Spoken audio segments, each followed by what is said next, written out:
இன்றைக்கு பரபரப்பாக தமிழகமே இருக்கிறது. தாவேகாவின் தலைவர் நடிகர் விஜய் அவர் நாளைக்கு பதவியேற்கிறதாக நம்மளுக்கு தகவல் வந்திருக்குது. கோட்டுங்கிற ஒரு படத்துல நீங்க ஒரு காரோட நம்பர் காமிக்கிறாங்க. அந்த காரோட நம்பர்லயே TN07 அப்படின்னு போட்டு CM 2026 அப்படின்னு போட்ட நீங்க அந்த இது பார்த்திருப்பீங்கன்னு நினைக்கிறேன். அதை நான் காமிக்கிறேன் உங்களுக்கு. அப்ப முன்கூட்டியே இது திட்டமிட்டு 2 ஆண்டுகளுக்கு முன்னாடி படாது. அப்பவே திட்டமிட்டு இதற்கான காய்கள் அப்பிருந்தே நகர்த்தி கொண்டிருந்தாரா விஜய்? இது தன்னிச்சையாக நடந்ததா? சார், நம்ம இந்த திரைப்படத்துல வந்த காட்சியும் இதையும் ஒப்பிட்டுக்கிறதுங்கிறது ஒரு அதீத கற்பனையா தான் நான் பாக்குறேன். அவர் ஏற்கனவே திட்டமிட்டாரா அப்படிலாம் பாத்தீங்கன்னா, ஆமா திட்டமிட்டாரு, அது தெரிஞ்ச விஷயம் தானே. அவர் காங்கிரஸ் ஒரு 5 MLAஸ்கள் அவங்க ரெடியா இருக்காங்க. அவங்க ராகுல் காந்தி ஓகே பண்ணிட்டாரு, இன்னைக்கு பேசிட்டாங்க, அதுக்கான ஒப்புதலும் கொடுத்தாச்சு. இப்ப பாக்கி யார் வருவாங்கன்னு நினைக்கிறீங்க? எடப்பாடி பழனிசாமி சகாக்களோட டிஸ்கஸ் பண்ணி ஏதாவது நடந்திருக்க வாய்ப்புகள் இருக்கு. இப்பயும் நம்ம பேசி நேரத்துல CVS, SP வேலுமணி இவங்க எல்லாம் போய் டிஸ்கஷன் பண்ண போறதா சொல்றாங்க. கஜதாதரசமே பொருந்தலன்னா 30 பேர் அங்க போட்டாங்கன்னா ஒட்டுமொத்த அதிமுக க்ளோஸ்.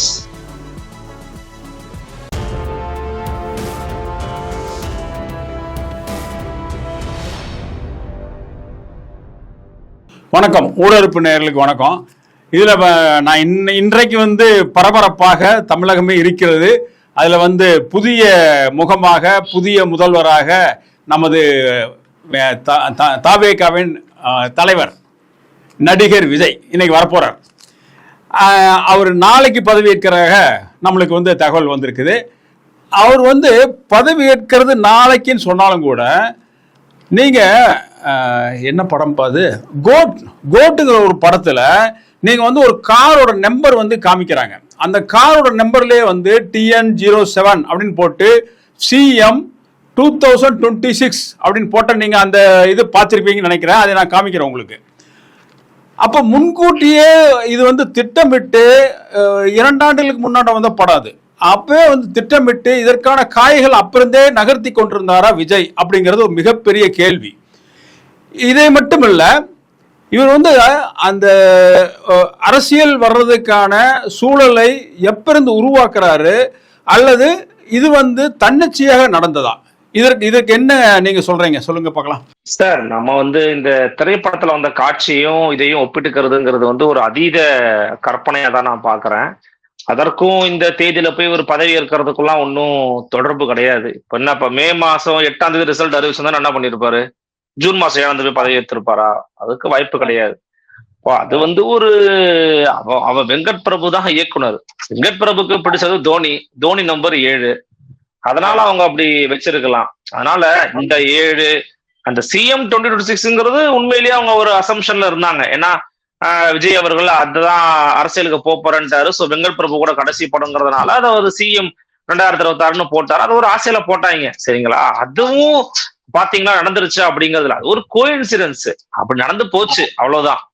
இரண்டாவது பாத்தீங்கன்னா, அவர் ஏற்கனவே திட்டமிட்டாரா அப்படிலாம் பாத்தீங்கன்னா, ஆமா திட்டமிட்டாரு, அது தெரிஞ்ச விஷயம் தானே. நமக்கு அது ஒரு கம்பசூத்திரம் இல்ல, அது ஒரு சிதம்பர ரகசியமும் கிடையாது. அவர் ஏற்கனவே அரசியலுக்கு வரணுங்கிறதுக்கான வேலை திட்டங்கள்ல பல காலமா பண்ணிக்கிட்டு இருக்கிறாரு. பல திரைப்படங்கள்ல பல வசனங்கள் அவர் வச்சதுக்கு காரணமே அரசியல் அபிலாஷை தான் அப்படிங்கிறது நமக்கு எல்லாருக்குமே தெரியும். குறிப்பா சுறா போன்ற திரைப்படங்கள் எல்லாம் இந்த மீனவர்கள் மீது அக்கறை கொண்ட நடிகராக அதுல அவர் கதாபாத்திரம் அமைக்கப்பட்டிருக்கோம். அப்ப அவர் பேசுகிற போதே சொல்லுவாரு, இதெல்லாம் ஒரு விடிவு காலம் பிறக்கணும், இதெல்லாம் மாறும்னா அப்படின்னுவாரு. அப்பன்னா அப்பவே கணிச்சுட்டாரா அவர் CM ஆக போறாருன்னு? அப்படி இல்லை. அவருடைய அரசியல் ஆசைகளை அவருடைய திரைப்படங்கள்ல எங்கெங்கெல்லாம் வாய்ப்பு கிடைத்ததோ அங்கெல்லாம் வெளிப்படுத்தி இருக்கிறார் திரு விஜய். அதுல கோட்டு திரைப்படத்துல கொஞ்சம் கூடுதலா தெரியும். ஏன்னா கோட்டு திரைப்படத்துல இயக்குனர் ஒரு ஜனரஞ்சகமான இயக்குனர். அதனால நமக்கு அது ரொம்ப வெளிப்படையா காண்பித்திருக்கிறாரு. அதனால அதையும் இதையும் போட்டு நம்ம குழப்பிக்க வேண்டிய அவசியம் கிடையாது. ஓகே ஓகே சரி, இன்றைக்கு நடக்கக்கூடிய நிகழ்ச்சிகள் நம்ம பார்ப்போமே.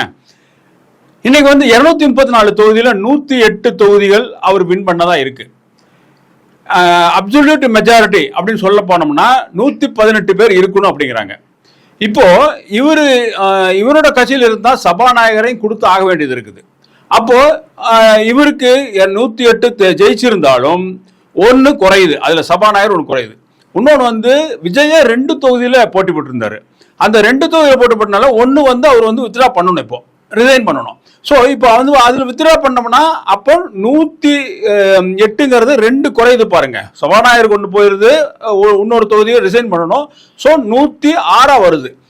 இப்போ வந்து 118க்கு அப்போ வந்து இன்னும் 12 பேர், குறைந்தபட்சம் 11 பேர் வேணும், 13 பேர் தேவைப்படுது. இப்போ இன்றைக்கு காலையிலேருந்து பார்த்தீங்கன்னா அவர் வந்து காங்கிரஸ் வந்து ஒரு 5 எம்எல்ஏஸ்கள் அவங்க ரெடியா இருக்காங்க. அவங்க வந்து ராகுல் காந்தி ஓகே பண்ணிட்டாரு, இன்னைக்கு வந்து பேசிட்டாங்க, அதுக்கான ஒப்புதலும் கொடுத்தாச்சு. இப்ப பாக்கி யார் யார் வருவாங்கன்னு நினைக்கிறீங்க? இல்ல, இன்னைக்கு இருக்கிற வாய்ப்பு நம்ம வந்து பார்க்கும்போது விஜயனுடைய மூவ், அதாவது விஜயின் நகர்வு எதை உணர்த்துகிறது அப்படின்னா, மதச்சார்பற்ற முற்போக்கு கூட்டணியில் இருக்கக்கூடியவங்களுடைய அந்த கூட்டணியை தான் அவர் குறிவைக்கிறார். காரணம் என்னன்னா, அவர் கொள்கை எதிரின்னு பாஜக அறிவிச்சிருக்கிறாரு, அரசியல் எதிரியா தான் திமுகவை அறிவிக்கிறாரு. அப்ப அரசியல் எதிரியோட கூட்டணியில் இருக்கிறவங்க ஒரு எதிரின்னு அறிவிக்கல. திருமாவளவன் எதிரி, காங்கிரஸ் எதிரி, ஐயுஎம்எல் எதிரி, சிபிஎம் எதிரி அப்படின்னு அவர் சொல்லல. ஏன் சொல்லலாம்னா, அவங்களுடைய ஆதரவு அவருக்கு தேவைன்னு ஃபியூச்சர்ல தெரியும். அதாவது இந்த விஷயத்த அவர் யோசிச்சிருக்க மாட்டாரு, இப்படி போய் ஆதரவு நினைச்சிருக்க மாட்டாரு. ஆனா பொதுவா அவருடைய ஒரு ஆதரவு தான். என்ன கொடுமைனா, இந்த ஆதரவு பெற்ற எம்எல்ஏக்கள் யாரு ஆதரவு பெற போறாரோ அவங்கெல்லாம் முதலமைச்சராக ஸ்டாலினை அமரவைங்கள் தான் பேசி வாக்கு கேட்டாங்க. இந்த 5 இப்ப காங்கிரஸ் எம்எல்ஏக்கள் போய் வந்து ஆதரவு கொடுத்திருக்காங்க. எப்படா துண்ட போடுவோம்னு வெயிட் பண்ணிக்கிட்டு இருந்தாங்க. கழுத்தை நீட்டின உடனே காங்கிரஸ் கொடியை தூக்கி போடுறாங்க பாருங்க. எங்கேயாச்சும் என்னைக்காச்சும் ஒரு நாள் ஸ்டாலின் கழுத்துல காங்கிரஸ் துண்டை போட்டுருக்க முடியுமா இவங்களால? ஆனா விஜயனுடைய கழுத்துல இவங்களால எளிமையா காங்கிரஸ் துண்டை போட முடியுது. அவர் அதை அனுமதிக்கிறாரு. தமிழ்நாட்டுல காங்கிரஸ் கட்சியை இவ்வளவு தூரம் வந்து இப்போ புலகாங்கிதம் அடைந்து கொண்டாடக்கூடிய ஒரு கட்சியை நம்ம இன்னைக்குதான் பாக்குறோம். இப்ப 2வது விஷயம், நீங்க கேட்ட மாதிரி எதிர்பார்த்தீங்களான்னு கேட்டா எதிர்பார்த்தேன் தான். ஏன்னா இப்போ வந்து பாமக ஆதரவு, அதிமுக ஆதரவு பெறுகிறார் அப்படின்னா அது ஒரு சிக்கல்ல கொண்டு போய் முடிய வாய்ப்பு இருக்குன்னு அவர் நினைக்கிறாரு. இன்னைக்கு விஜய் முன்னாடி இருக்கிறது 2 ஆப்ஷன் தாங்க.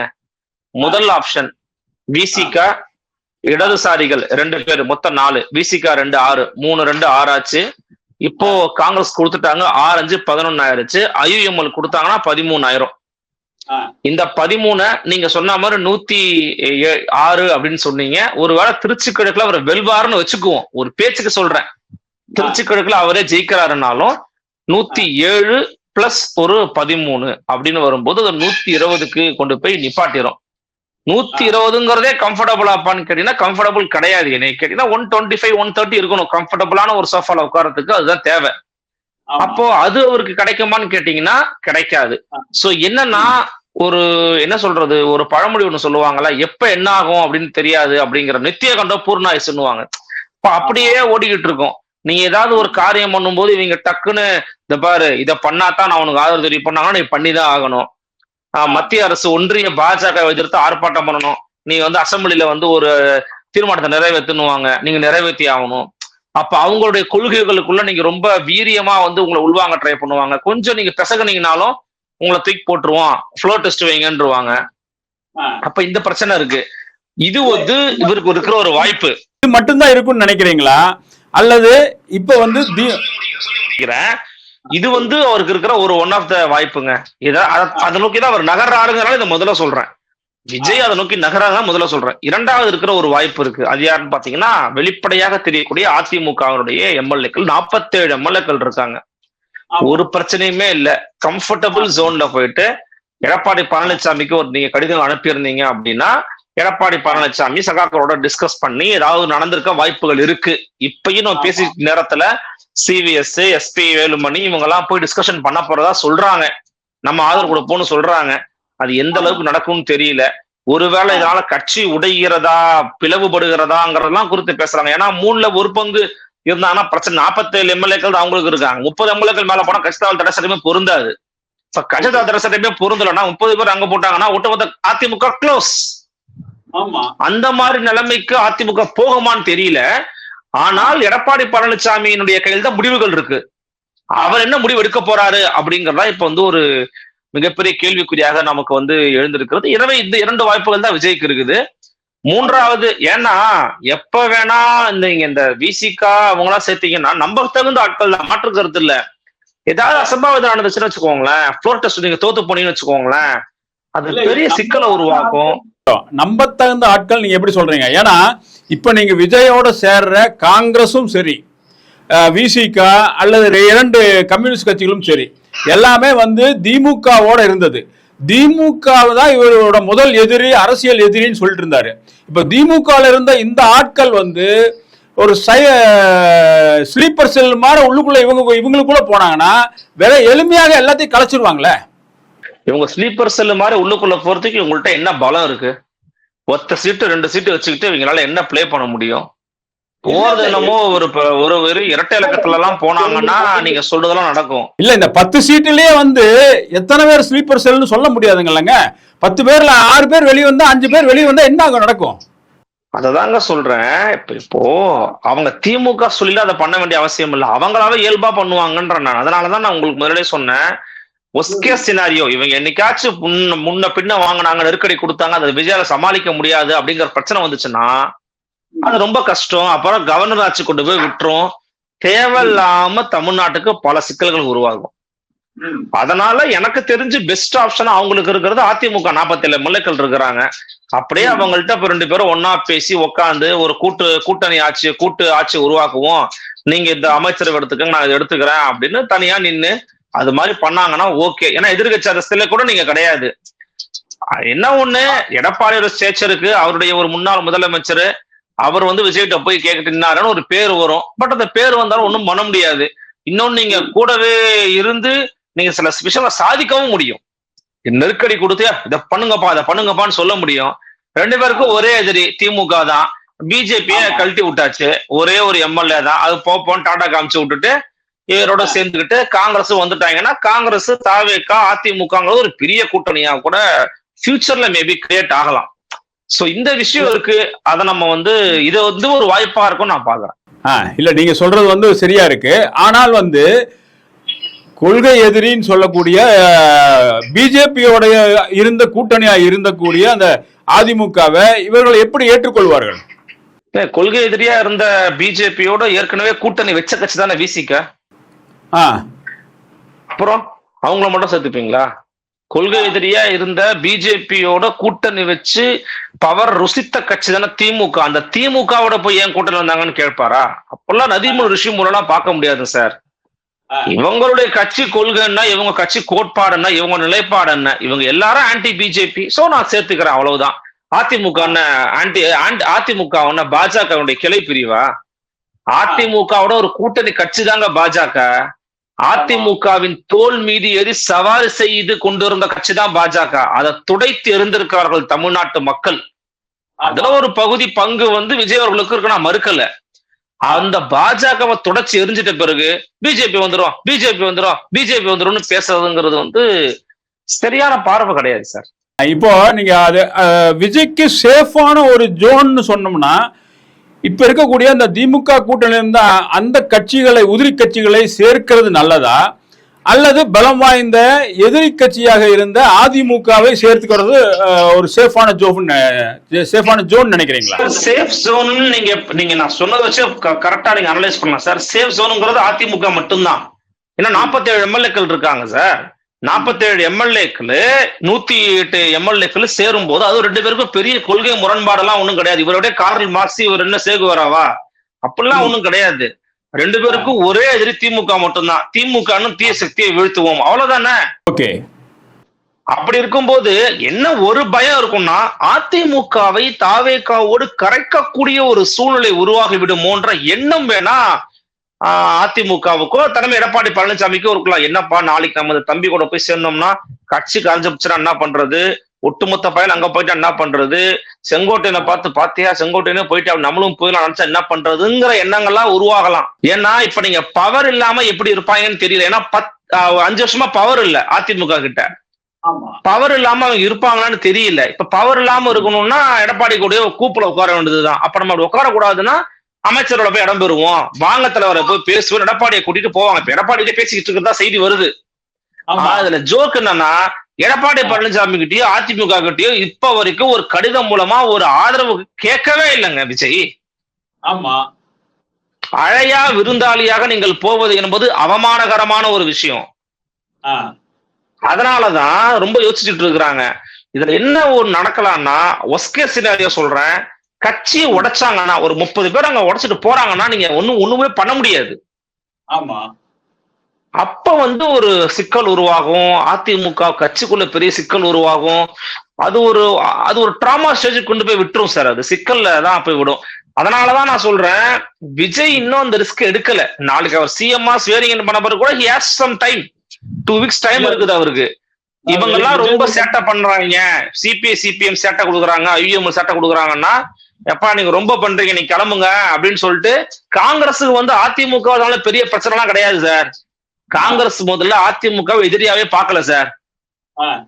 நீங்களே பார்த்திருப்பீங்க, உங்களுக்கு தெரியாத அரசியல் வரலாறு கிடையாது. பீட்டர் அல்போன்ஸ் மொழிபெயர்த்துக்கிட்டு இருக்கிறாரு, ராகுல் காந்தி பேசுறாரு, என்ன சொல்றாரு, அதிமுகவும் தமிழ்நாட்டில் ஒதுக்கி தள்ள முடியாத அளவுக்கான சாதனைகளை செய்திருக்கிறதுன்னு பேசுறாரு. அப்படின்னா அர்த்தம் அதிமுக சாஃப்ட் கார்னர் இருக்குன்னு அர்த்தம். அப்ப எங்களடா உள்ள வச்சு அழிக்கிறீங்க, இருங்கடா வெக்கறடா உங்களுக்கு ஆப்பு வெயிட் பண்ணிட்டு இருந்தாங்க. இந்த விஜய் ஜெயிச்ச உடனே பின்னாடி போயிட்டாங்க.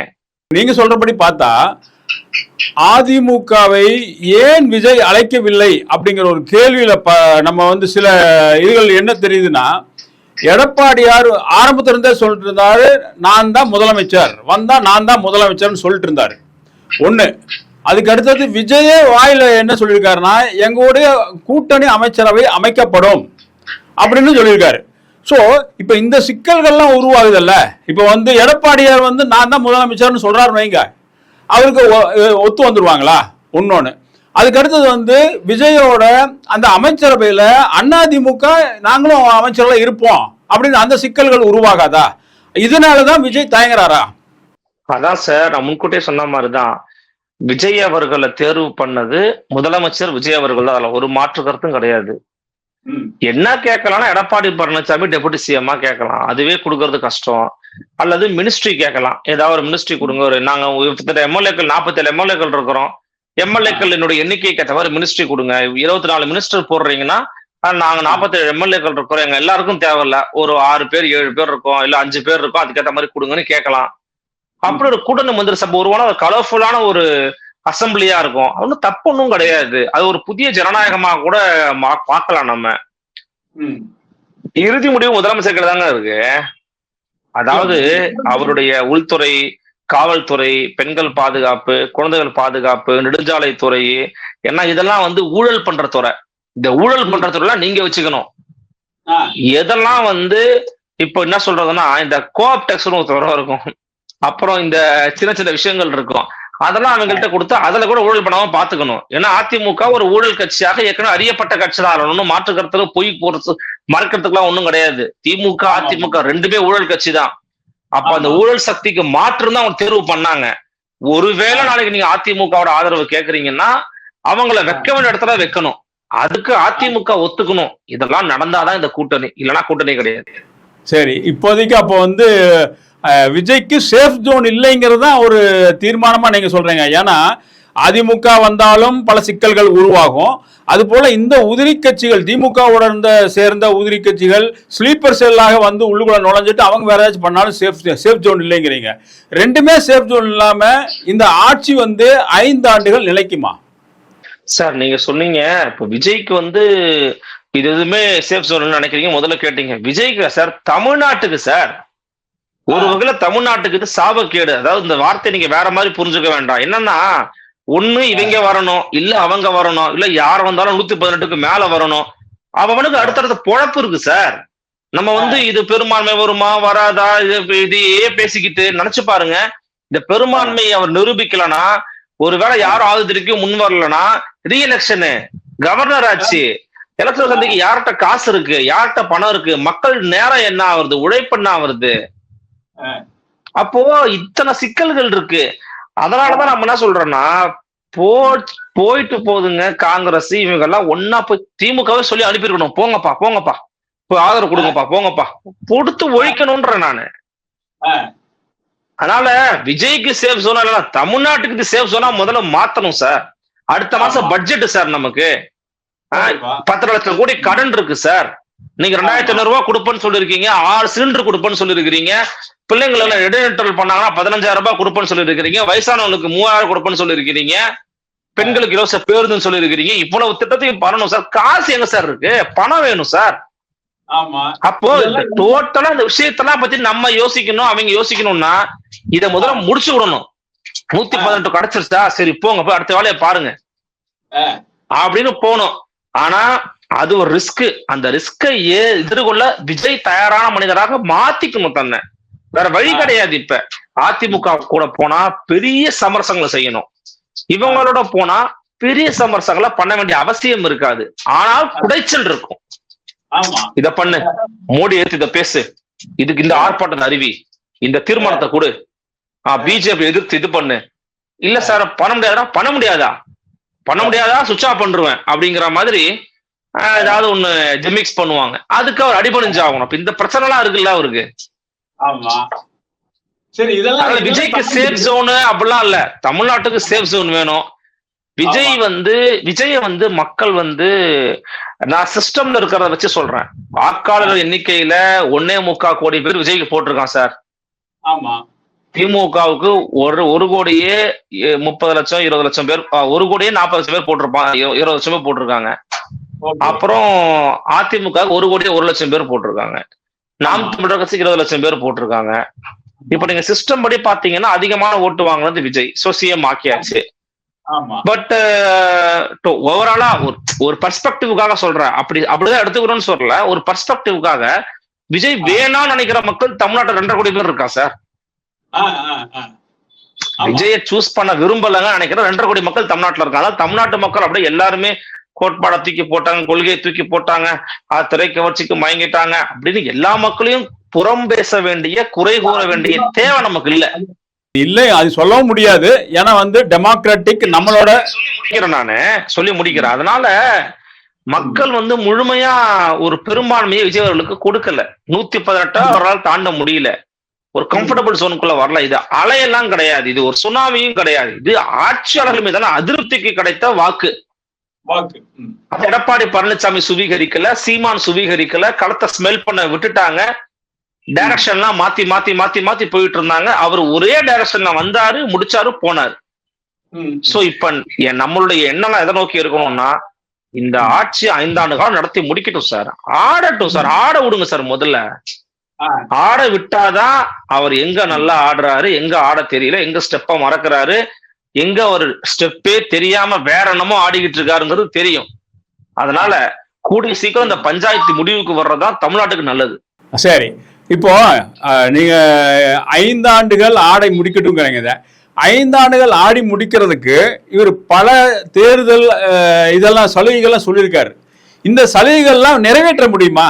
ஏன்னா திமுக வந்து நாங்க வந்தா நீட்டை விட்டுருவோம் அப்படின்னு சொன்னது இன்னும் காதில் ஒழிச்சிட்டு இருக்குது. அது அவங்களால முடியவே இல்லை கடைசி வரைக்கும். அது போல இவர் வந்து பல சலுகைகள் அனௌன்ஸ் பண்ணியிருக்காரு. இதெல்லாம் ஒரு நிறைவேற்றுவார் நினைக்கிறீங்களா? முடியாது சார். எல்லாவற்றையும் விஜயால் நிறைவேற்ற முடியாது. இது விஜய்க்கும் தெரியும், நமக்கும் தெரியும், ஓட்டு போட்ட மக்களுக்கும் தெரியும். எந்த மக்களும் விஜயனுடைய வாக்குறுதியை பார்த்து வாக்களிக்கவில்லை.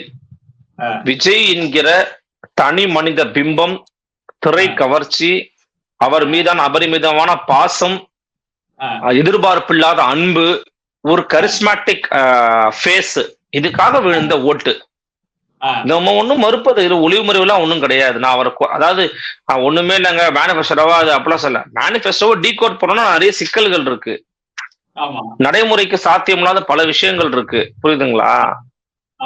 அதனால அது நமக்கே தெரியும். அதனால ரொம்ப கஷ்டம் அப்படின்னு. எல்லாரும் 2,500 ரூபாய் கொடுப்பேன்னு சொல்லியிருக்காரு. எல்லாருக்கும் எப்படி கொடுப்பீங்க நீங்க 2,500 ரூபாய்? முதல்ல கேட்டா ஸ்டாலின் டாக்ஸ் எடுத்து கொடுப்பேன்னு நீங்க பார்க்கத்தானே போறேன் ஸ்டாலின் டாக்ஸ் எதுன்னு. சரி, இது அது கஷ்டம்தான். சரி, இதுக்கு அடுத்தது ஒரு இந்த இதை முடிக்கிறதுக்கு முன்னாடி ஒரு நல்ல செய்தியா ஒரு இது வந்துட்டு இருக்குது. அது உண்மையானு நம்ம தெரிஞ்சுக்கலாம். விஜய் 2 தொகுதியில போட்டிட்டாரு. அதுல வந்து திருச்சியில கிழக்குல இருந்து வித்ட்ரா பண்றாரு. வித்ட்ரா பண்ணும் பொழுது அங்க வந்து நிக்க போறது வந்து ஒரு 2 பேரு 3 பேர் அடிப்படுது. ஆனா அதுல முக்கியமான பேர் வந்து ஒரு பேர் வந்து அவருக்கு இன்னைக்கு பெண் தோழியா இருக்கக்கூடிய ஒரு நடிகையோட பெயர் வருது. அவங்கள நிக்க வச்சு அவங்கள கொண்டு வந்து அவங்கள மினிஸ்ட்ரிக்குள்ள கொண்டு வர போறாங்க அப்படிங்கிற மாதிரி. இது உண்மையா? இல்ல சார், இது மாதிரி ஹேஷியம்க்கெல்லாம் பதில் சொல்லக்கூடாது சார். இது உண்மையா இருக்கவா பொய்யா இருக்கான்னு தெரியல. ஆனா இதுக்கெல்லாம் வாய்ப்பு ரொம்ப ரொம்ப குறைவு சார். ஏன்னா தமிழ்நாட்டு மக்கள் எதை ரசிக்கிறாங்க, எதை புரிஞ்சுப்பாங்கன்னு தெரிஞ்சுதான் அரசியல் வந்திருக்கிறாரு விஜய். அதனால இப்பெல்லாம் பண்ண வாய்ப்புகள் எனக்கு தெரிஞ்சு ரொம்ப குறைவு. ஐ திங்க் சோ கூப்பா கிருஷ்ணன் தான் நிக்க வைக்க போறாருன்னு நான் கேள்விப்பட்டேன். அதுக்காக தான் அவர் கூட்டு பேசுறாங்க. ஏன்னா அவர் தோத்துட்டாரு லால்குடியில. அதனால கூப்பா கிருஷ்ணன் நிக்க வைக்கதான் சார் வாய்ப்பு கொஞ்சம் அதிகமாக இருக்கு. அதனால அந்த மாதிரியான விஷயங்கள்ல நான் வந்து பொருட்படுத்த விரும்பல.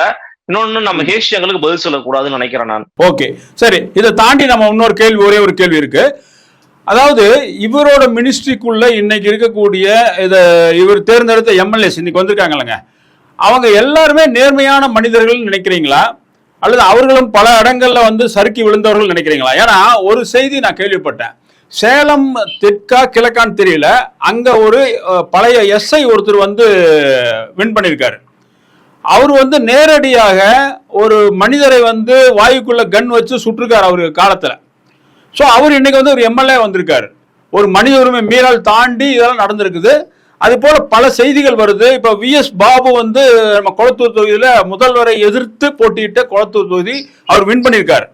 அவர் வந்து முத்துக்குமார், அதாவது வந்து ஈழத்து இந்த கடைசி கட்டத்துல 2009 வரும்போது முத்துக்குமார் தீக்குளிச்ச முத்துக்குமாரை வந்து இறந்து அந்த பாடி வச்சிருக்கும் போது அதை வந்து அவரு அப்ப வந்து விஎஸ் பாபு அங்க எம்எல்ஏ இருந்தார். அதை வந்து அந்த கூட்டத்தையே கலைக்கிறதுக்கு ஒரு முயற்சி எடுத்தாரு. ஆனால் அங்க இருக்கக்கூடிய அந்த மக்களால அவர் விரட்டி அடிக்கப்பட்டார் விஎஸ் பாபு. அவருக்கு வந்து இந்த ஈழம் பத்தி எல்லாம் ஒன்றும் தெரியாது, தேவையில்லைன்னு நினைக்கிறவர். ஸோ இந்த மாதிரி கொள்கை ரீதியாக சிலர் வந்து மோசமா இருக்காங்க, மனித உரிமை மீறல் செஞ்சுட்டு மோசமா இருக்காங்க. இவங்கெல்லாம் எம்எல்ஏ இன்னைக்கு வந்திருக்காங்க. இதெல்லாம் இந்த மாதிரி ஆட்களை எப்படி விஜய் அடையாளப்படுத்துவாரு? அவங்களை எல்லாம் நீக்குவாரா இல்ல வேற மாதிரி ஸ்டெப் எடுப்பாரா? நீங்க சொல்ற மாதிரி இவ்வளவு குற்ற பின்னணி இருக்கக்கூடிய நபர்களுக்கு முதல்ல சீட்டே கொடுத்துட கூடாது. சீட்டு கொடுத்து எம்எல்ஏவா ஆக்கிட்டாரு அப்படின்னும் போது இவர்கிட்ட நீங்க வேற என்ன எதிர்பார்க்க போறீங்க? அவருடைய அதெல்லாம் அவருக்கு வந்து நீங்க வந்து என்ன சொல்றதுன்னா, ஒரு ஆதர்ச நாயகனாக வாராது வந்த மாமணியாக எல்லாம் விஜய் அடையாளப்படுத்துறது அல்லது அதை அப்படி எதிர்பார்ப்பது அப்படிங்கிறது எனக்கு என்னமோ நம்மளுடைய அதீத எதிர்பார்ப்புகளா தோணும். அப்பெல்லாம் அவரும் ஒரு சாதாரண மனிதர். அவருக்கும் பணம்னா என்ன, நாடுன்னா என்ன, மொழினா என்ன, இந்த ஸ்டேட்னா என்ன அப்படிங்கிறது இதை வச்சு என்ன பண்ண முடியும் தெரியும். அதுக்குள்ள அவருக்கு என்ன அவருடைய புரிதலுக்கு அறிவுக்கு எட்டியதோ செய்யறாரு. அதனால 40% மேல அவருடைய வேட்பாளர்கள்ல வந்து குற்ற பின்னணி உடையவர்கள் தான். திரைப்படத்துல மட்டும் ஒரு ஐஏஎஸ் அதிகாரியை கூப்பிடுறாரு, ஒரு இன்ஜினியரை கூப்பிடுறாரு, மினிஸ்டர் ஆகிறதுக்கு, எம்எல்ஏ ஆகிறதுக்கு. இந்த நேர்ல மட்டும் கத்திய எடுத்து குத்துறவன், யாரோ இன்ஸ்டாகிராம்ல கெட்ட வார்த்தை பேசுறவன், வெளிப்படையா ஜெகநாத் மிஸ்ரான்னு ஒரு ஆளு பேசி வச்சிருக்கிறாரு. நான் சொந்த சாதிக்காரன்டா, நான் சாதி வெறி பிடிச்சவன் தான்டா, ஆமாண்டா அப்படின்னு பேசுறாரு. அவர் ஒரு எம்எல்ஏ இருக்கிறாரு. என்னன்னு சொல்லுவீங்க நீங்க? சொல்லுங்க பாப்போம். ஆனா இதே கட்சியில தான் பொது தொகுதிகள்ல தலித்துகள் நிப்பாட்டி ஜெயிக்க வச்சிருக்கிறாரு. 13 பெண்கள் எம்எல்ஏ இருக்கிறாங்க. பெண்களுக்கு நான் வாரி வாரி வழங்குறேன்னு சொன்ன திமுகல ஒரே ஒத்த எம்எல்ஏ கூட பெண் எம்எல்ஏ கிடையாது சார். மக்கள் தூக்கி தூரம் அடிச்சிருக்கிறாங்க சார். அப்போ ஒரு பக்கம் சென்னையில பாத்தீங்கன்னா வந்து ஒரு ஆட்டோ டிரைவர் வந்து எம்எல்ஏ இருக்கிறாரு. விஜயனுடைய ஓட்டுநராக இருந்தவருடைய பையன் விருகம்பாக்கத்துல விக்ரமராஜா பையனை அப்படி டீல் பண்ணி தோக்கடிச்சிருக்கிறாரு. அப்புறம் திருவிக்கா நகர்ல ஒரு இளம் பெண், ஒரு கர்ப்பிணி பெண்ணு அவ்வளவு தூரம் இது பண்ணி துட்டு கிட்டெல்லாம் கொடுக்காம கடைசி வரைக்கும் நின்று ஜெயிச்சிருக்கிறாங்க. ஒரு சாதாரண எளிய குடும்பத்து பெண்ணு. அப்போ எல்லாமே கலந்த கலவையா இருக்குது. களை எடுக்கணும்னா ஜெயிச்ச பிறகு இல்ல, முன்னாடி எடுத்திருக்கணும். பட் நீங்க சொல்ற மாதிரி ஜெயிச்ச பிறகு அவங்க திருந்துறாங்களான்ற ஒரு வாய்ப்பா விஜய் இதை பார்க்கலாம். திருந்துங்கடா அப்படின்னு சொல்லி திருத்துற வேலையை விஜய் பார்க்கணும்னு நான் நினைக்கிறேன். ஓகே சரி, இந்த மிகப்பெரிய ஒரு மாற்றத்தை உருவாக்கக்கூடிய ஒரு தேர்தலாக இது அமைந்தது. இது புதிய வரவாக நிறைய பேர் வந்திருக்காங்க. அதுல வந்து நீங்க சொல்ற மாதிரி பல ஆட்கள் வந்து வேண்டாத ஆட்களும் உள்ளுக்குள்ள நுழைஞ்சிருக்காங்க. இதையெல்லாம் தாண்டி இந்த 5 ஆண்டுகள், வருங்கால 5 ஆண்டுகளை சிறப்பாக செய்து முடிக்கணும்னு வாழ்த்து தெரிவிக்கிறோம். நன்றி, வணக்கம்.